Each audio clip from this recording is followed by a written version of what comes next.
Yan, mayroon pala akong isang pansit canton diyan mga lods, hot and spicy.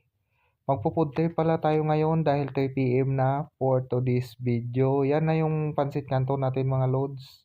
Pinrepare ko lang pala yan, siyempre mayroong kasamang pandesal yan. Yan ang mga loads, may ano yan, may tubig na mainit. Siyempre, diyan ko yan lutuin sa microwave oven. Nag-set pala ako diyan mga idol ng 2 minutes. Ayun na po, 2 minutes. Yan, pinaikot ko na. Yan na pala mga idol, luto na yan siya. Tapos yan na, nilagay ko na sa Tupperware. Siyempre, nilagay natin yung pampalasa dyan. Yan na siya mga idol, isang pack lang naman yan. Kasi mag-isa lang naman pala ako dyan mga loads.